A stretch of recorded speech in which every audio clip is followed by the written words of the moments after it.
ఖచ్చితంగా తగ్గే అవకాశం ఉంది. చౌటుప్పల్లో మాత్రం చైర్మన్ అభ్యర్థుల విషయం పైన కూడా అక్కడ కొంత ఎందుకంటే ఇటు కాంగ్రెస్ పార్టీ కూడా ఎవరికి హామీ ఇవ్వలేదు. చైర్మన్ గా ఎవరు గెలిచి వస్తారో అప్పుడు గెలిచిన తర్వాతనే ఆలోచిద్దామని ఇటు కాంగ్రెస్ పార్టీ బీఆర్ఎస్ పార్టీ కూడా ఎవరు చైర్మన్ అభ్యర్థులు ప్రకటించకుండా కేవలం వార్డులకు సంబంధించి మాత్రమే ప్రచారం సాగిస్తున్నారు.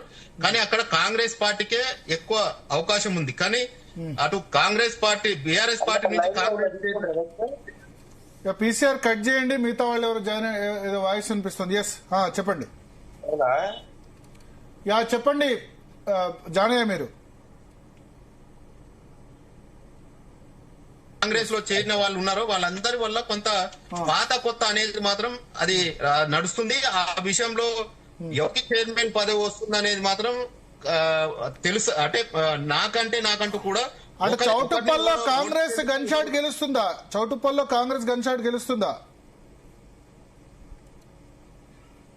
కాంగ్రెస్ పార్టీకి గెలిచే అవకాశం ఉంది. కానీ అభ్యర్థుల మధ్య నేను చైర్మన్ అంటే నేను చైర్మన్ అనే ఒక సరే నేను చైర్మన్ అంటే అది ఎలక్షన్ తర్వాత కదా, ముందు కౌన్సిలర్ గా గెలవాలి. కౌన్సిలర్ గా అక్కడ ఎన్ని డివిజన్స్ ఉన్నాయి, ఆ మున్సిపాలిటీలో ఎన్ని వార్డులు ఉన్నాయి, ఎన్ని వార్డుల్లో ఎవరికి ఎక్కువ ఎవరెవరు ఎన్ని వార్డ్స్ గెలవచ్చు? మొత్తం 20 వార్డులు చౌటుప్పల్ మున్సిపాలిటీలో ఉన్నాయి. 20 వార్డులలో 11 వార్డులు ఎవరైతే గెలుస్తారో వాళ్ళే చైర్మన్ అయ్యే అవకాశం ఉంది. గత ఎన్నికల్లో కాంగ్రెస్ పార్టీ నుంచి గెలిచిన వ్యక్తి సిపిఎం మద్దతు తోటి చైర్మన్ కావడం, తర్వాత బీఆర్ఎస్ కట్టుకోవడం తోటి అంత బీఆర్ఎస్ ఖాతాలో పడిపోయింది. కానీ ఇప్పుడు ఉన్న సిచ్యువేషన్ లో ఎవరైతే పార్టీలు మారి వచ్చిన వ్యక్తులు ఉన్నారో వాళ్ళని ఓడగొట్టాలనేది పాత కాంగ్రెస్ పార్టీ కార్యకర్తలు కావచ్చు, నాయకులకు ఉన్న వాళ్ళ టార్గెట్. కాబట్టి ఎగ్జాంపుల్ గా వెన్రెడ్డి రాజు అనే వ్యక్తి చైర్మన్ గా ఉన్నారు. మళ్ళీ తర్వాత బీఆర్ఎస్ పార్టీకి వెళ్ళారు, తర్వాత కాంగ్రెస్ పార్టీలోకి వచ్చారు. ఇప్పుడు ఆయన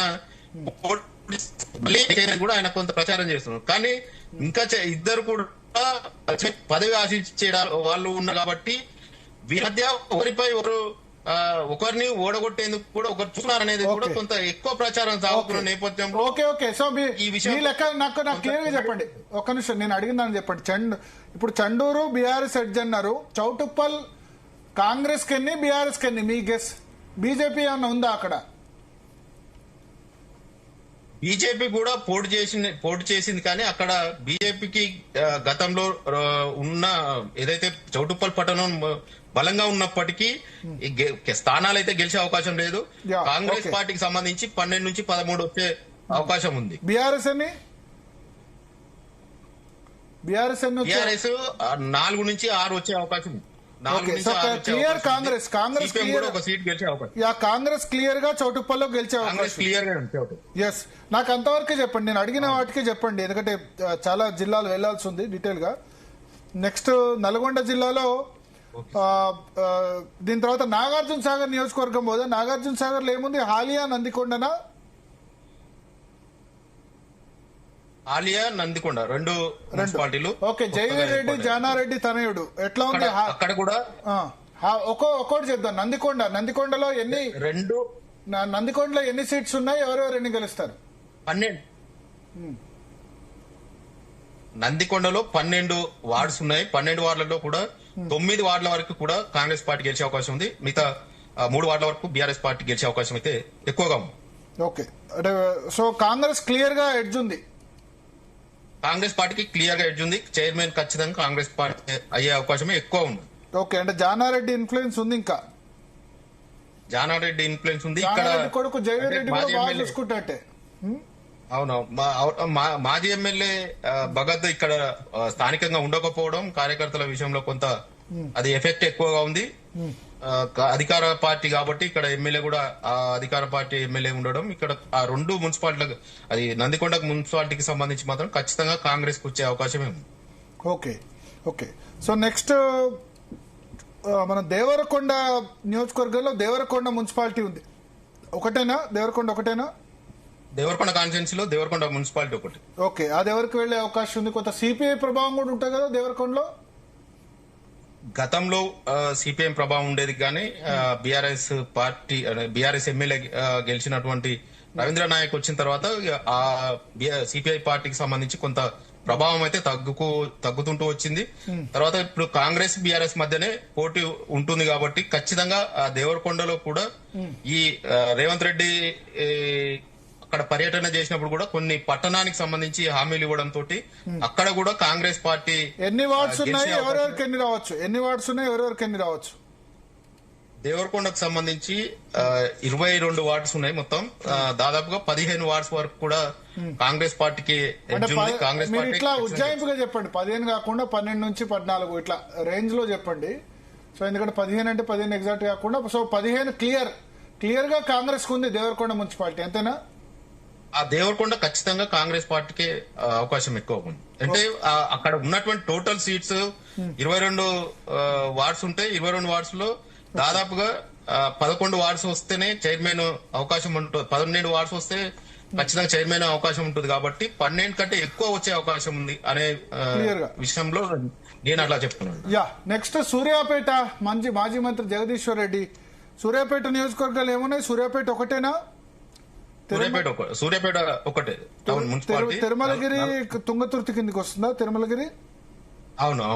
okay, so Suryapet municipality Jagadish Reddy last time బీఆర్ఎస్ఏ, నాకు తెలిసి ఆయన జనరల్ సీట్ ఉన్నా సరే అక్కడ బహుశా దళిత్ ఎస్సీకి ఇచ్చినట్టున్నారు. ఎస్సీకి ఇవ్వడం జరిగింది. ఎస్, ఇప్పుడు ఎట్లా ఉంది? జిల్లాలో ఏకైక MLA BRS MLA Jagadish Reddy, మిగతా 11 మంది కూడా కాంగ్రెస్ వాళ్ళు గెలిచారు. సో జగదీష్ రెడ్డి గెలుస్తున్నారా సూర్యాపేట మున్సిపాలిటీ? సూర్యాపేట మున్సిపాలిటీలో మాత్రం పోటాపోటీగా ఉందని చెప్పవచ్చు. ఎందుకంటే కాంగ్రెస్ పార్టీలో ఉన్నటువంటి వర్గ విభేదాలు బీఆర్ఎస్ పార్టీకి ప్లస్ అయినా కానీ అది చైర్మన్ పీఠం దక్కించుకునే అన్ని స్థానాల్లో వచ్చే అవకాశం అయితే కనిపించడం లేదు. ఎన్నున్నాయి సూర్యాపేటలో ఎన్నున్నాయి? 48 వార్డ్స్ మొత్తం. 48 వార్డ్స్ కు సంబంధించి మొత్తం 48 వార్డ్స్ లో ఇటు కాంగ్రెస్ అటు బీఆర్ఎస్ రెండు పార్టీలకు సంబంధించినటువంటి అందరు అభ్యర్థులను ప్రచారం స్థితి ఉంది. కానీ ఇటు తుంగతుర్తి సంబంధించి ఇప్పుడు రామిరెడ్డి దామోదర్ రెడ్డి చనిపోయారు కాబట్టి ఆయన వర్గానికి ఎక్కువ టికెట్లు వచ్చాయా, పటేల్ రమేష్ రెడ్డికి వచ్చాయా, వాళ్ళు కలిసి పనిచేస్తున్నారా? ఏదైతే నామినేషన్ల పర్వం కంటే ముందు నామినేషన్ నోటిఫికేషన్ వచ్చిన తర్వాత ఇద్దరు కూడా పటేల్ రమేష్ రెడ్డి కావచ్చు, ఇటు సర్వోత్తమ్ రెడ్డి దామోదర్ రెడ్డి తనయుడు సర్వోత్తమ్ రెడ్డితో పాటు అంతా కాంగ్రెస్ పార్టీకి సంబంధించినటువంటి ముఖ్య నాయకులంతా కూడా అక్కడే కూర్చోవడం, వాళ్ళు ఎవరెవరు అభ్యర్థులు బలంగా ఉన్నారనే విషయం పైన కూడా ఇద్దరు చర్చించుకొని ఖచ్చితంగా ఈ సూర్యాపేట చైర్మన్ సీట్ కొట్టాలనే ఉద్దేశంతో ఈయన వర్గం ఆయన వర్గం అని కాకుండా కూడా ఎవరైతే బలమైన వ్యక్తులు ఉంటారో వాళ్ళకే ఖచ్చితంగా బీఫామ్ ఇద్దామనే విషయంలో ఇద్దరు కూడా ఒకటి కావడం జరిగింది. ప్రస్తుతం కాంగ్రెస్ పార్టీ నుంచి ఇద్దరు కలిసి కూడా ప్రచారం చేస్తున్న క్రమంలో అక్కడ వర్గపోరుది కొంత తగ్గుముఖంగా కనిపిస్తుంది. కాబట్టి అక్కడ మాత్రం పోటాపోటీగా ఉంది అనేది మాత్రం చెప్పవచ్చు. ఎవరికి మెజార్టీ సీట్లు వస్తాయనేది మాత్రం ఖచ్చితంగా చెప్పే పరిస్థితి అయితే కనపడతలేదు. ఎందుకంటే ఇటు బీజేపీ పార్టీ కూడా కొంత ప్రభావం, ఎవరైతే సంకినేని వెంకటేశ్వరరావు ఉన్నారో ఆయన కూడా కొన్ని వార్డులలో దళితులను నిలబెట్టడం తోటి ఇక్కడ కొంత ఎవరికి ఖచ్చితంగా పీఠం దక్కుతుంది అనేది మాత్రం, పీఠం దక్కించుకునే అన్ని స్థానాలు ఎవరు గెలుస్తారు అనేది మాత్రం ఇంకా. సో హోరాహోరీ పోరు కాంగ్రెస్ వర్సెస్ బీఆర్ఎస్, హోరాహోరీ పోరు సూర్యాపేట. బీజేపీ కూడా కొంత ఇన్ఫ్లుయెన్స్ ఉంటుంది, కొంత ఇన్ఫ్లుయెన్స్ కొన్ని వార్డ్స్ వరకు ఇన్ఫ్లుయెన్స్ ఉంటుంది. కానీ హోరాహోరీ మాత్రం సూర్యాపేటలో ఖచ్చితంగా. ఉత్తమ్ కుమార్ రెడ్డి నియోజకవర్గం కొద్దాం. హుజూర్ నగర్ ఒకటి ఉంటుంది మున్సిపాలిటీ, నేరేడ్చర్ల, కోదాడ. కోదాడ పద్మావతి రెడ్డి కిందకి వస్తుంది. హుజూర్ నగర్, నేరేడ్చర్ల ఈ రెండు చోట్ల ఎట్లా ఉందో క్లియర్ గా కాంగ్రెస్. నేరేడ్చర్ల, హుజూర్ నగర్ రెండు మున్సిపాలిటీలకు సంబంధించి ఇప్పటికే హుజూర్ నగర్ లో ఒక స్థానం కాంగ్రెస్ పార్టీ ఏకగ్రీవం కావడం జరిగింది. ఇటు నేరేడ్చర్ల కూడా మరొక స్థానం ఏకగ్రీవం కావడం జరిగింది. ఈ రెండు మున్సిపాలిటీలకు సంబంధించి ఇటు నేరేడ్చర్లో 12 వార్డ్స్ ఉన్నాయి. అటు ఈ 12 వార్డ్స్ కు సంబంధించి కూడా దాదాపుగా వాళ్ళకంటే చైర్మన్ పీఠం దక్కించుకునే కంటే ఇంకా ఎక్కువ కూడా సీట్లు కూడా వచ్చే అవకాశం ఉంది. అక్కడ బీఆర్ఎస్ పార్టీకి సంబంధించి హుజూర్ నగర్ కాన్స్టిట్యున్సీ లో సరైన ఇన్ఛార్జి ప్రకటించారు లేరు, తప్ప ఎందుకంటే సైదిరెడ్డి లేరు కాబట్టి ఒంటెద్దు నరసింహారెడ్డి చూస్తున్నట్టున్నారు, అంతే కదా? ఆ ఇన్ఛార్జిని ఉన్నాడు, ఒంటెద్దు నరసింహారెడ్డి ఇన్ఛార్జిగా ఉన్నాడు. కానీ అక్కడ బీఆర్ఎస్ పార్టీకి సరైన ఇన్ఛార్జి లేకపోవడం తోటి కొంత ఇబ్బందులు పడుతున్నటువంటి పరిస్థితి కనబడుతుంది. సో హుజూర్ నగర్, నేరేడు చర్ల క్లియర్ గా గన్ షాట్ గా ఉత్తమ్ కుమార్ రెడ్డి కొట్టేస్తారు, అంతేనా? రెండు కూడా కాంగ్రెస్ పార్టీ ఖచ్చితంగా చైర్మన్ పీఠం గెలిచే అవకాశం ఉంది. ఎక్కువగా కాంగ్రెస్ పార్టీ విజయం సాధిస్తుంది అనేది మాత్రం ఖచ్చితంగా చెప్పవచ్చు. ఓకే, చాలా క్లియర్ గా గన్ షాట్ గా గెలవచ్చు హుజూర్ నగర్ లో. అంటే ఈజీగా 2/3 మెజార్టీతో కూడా కొట్టేయచ్చు మున్సిపాలిటీస్. ఖచ్చితంగా రెండు ఖచ్చితంగా Congress party. Yeah, next Kodad Uttam Padmavathi, అక్కడ బొల్ల మల్లయ్య యాదవ్ బీఆర్ఎస్ నుంచి గతంలో పోటీ చేస్తుండే. కోదాడ ఎట్లా ఉంది? కోదాడలో ఇప్పటికే 3 వార్డులు కాంగ్రెస్ పార్టీ ఏకగ్రీవం కావడం జరిగింది. 35 వార్డులలో మొత్తం 3 వార్డులు ఏకగ్రీవం కావడం, 32 వార్డులకు మాత్రం ఎన్నికలు జరుగుతున్నాయి. కానీ ఖచ్చితంగా 20% కాంగ్రెస్ పార్టీ. సో ఇక మీరు చెప్పిన దాన్ని బట్టి క్లియర్ గా 35లో ఆల్రెడీ 3 ఏకగ్రీవమైనమంటే అది ఈజీగా కాంగ్రెస్ గెలిచిపోతుంది. సో ఉత్తమ్ పద్మావతి వాళ్ళు ప్రతికూల పవనాల్లో కూడా 2014లో ఇద్దరు గెలిచారు. అప్పుడు కాంగ్రెస్ 19 సీట్లు గెలిచిన ఉత్తమ్ పద్మావతి రెడ్డి ఇద్దరు గెలిచారు. సరే, మొన్న హుజూర్ నగర్ కోదాడ ఓడిపోయింది 2018లో. తర్వాత